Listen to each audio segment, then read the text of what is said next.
Authors' voices will be heard loudly today as the Bennies Book Farye kicks off in Johannesburg.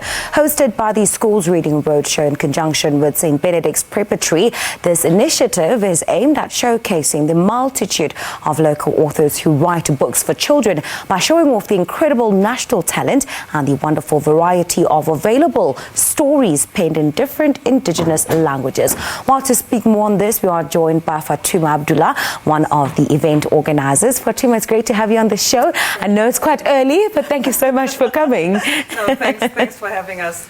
Let's talk about this Bennies Book Farye, and where did the idea come from, and why did you feel compelled that you needed to do something? Okay, I'm part of the Schools Reading Roadshow, which basically our mandate is to promote reading, especially among the young kids, because a lot of young kids, you find they don't read, or even the statistics show that a grade 4 learner, about 74% is it cannot read to understand. So a way of encouraging kids, or even making it fun, because we're also a fan of reading for pleasure, because there's a difference between school reading and a lot of us think whenever it comes to reading, you're just like, no, it's school. So now you're making it more fun. And I think it's even more interesting when they actually meet the authors who have actually written these books, because a lot of times people don't connect to the books that they read. So there's no that connection, and you're not feeling the book, and the stories are not yours. So we decided as African authors to come together and to put together the Schools Reading Roadshow. And then this is our first actually rodeo in terms of having a book fair, because we decided let's pull everyone who's actually written books, because they're beautiful stories and they're very diverse.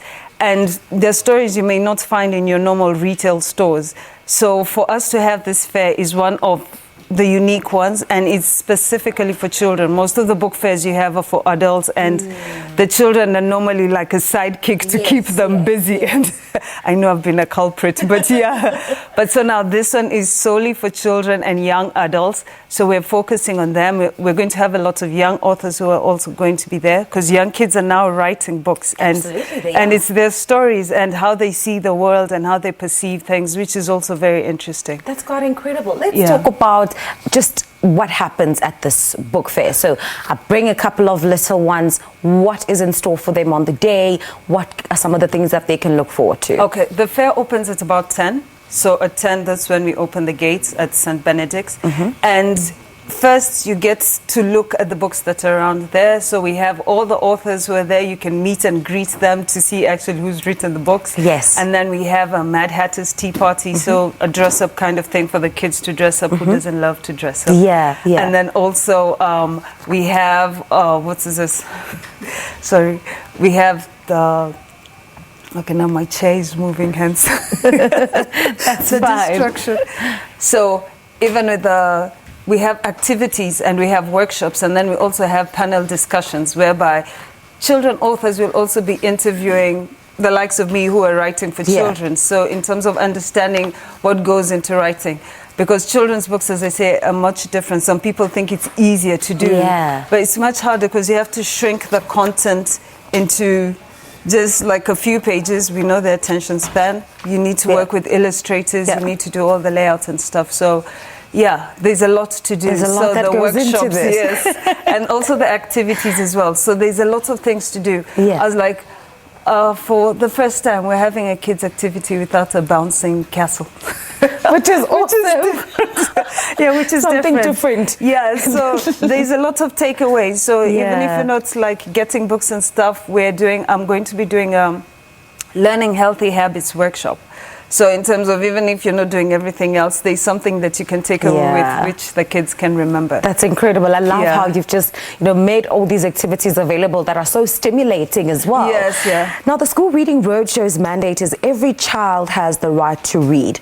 Talk to us about just some of the strides that you guys have made, and from what you've observed in terms of the children and how they've been involved, and the parents. Are parents supporting their kids? Are parents supporting what you guys have been trying to do?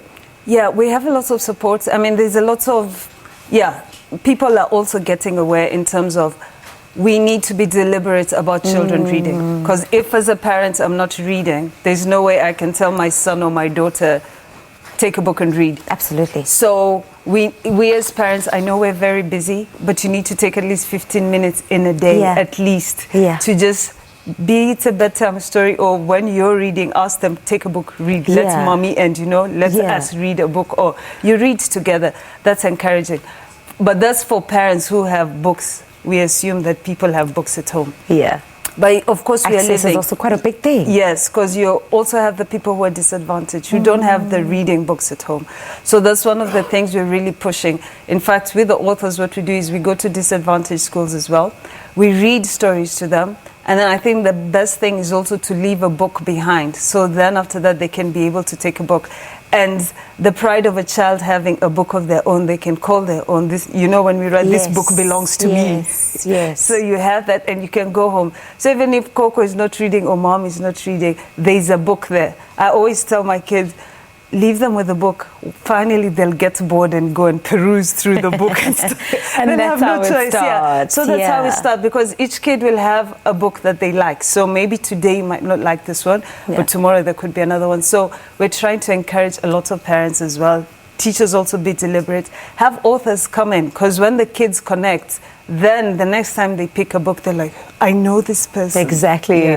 Fatuma, that's where we'll have to leave it. Thank you so much for your time and your incredible work and getting our young minds reading. Thank you. Yeah, no, thanks a lot. That is Fatuma Abdullah, who was speaking to us about what they've been doing to try and close the gap in terms of children reading to understand and children reading for pleasure, and just really getting those young ones interested in writing stories. Of course, they have the Bennies Book Farye that is kicking off in Johannesburg today.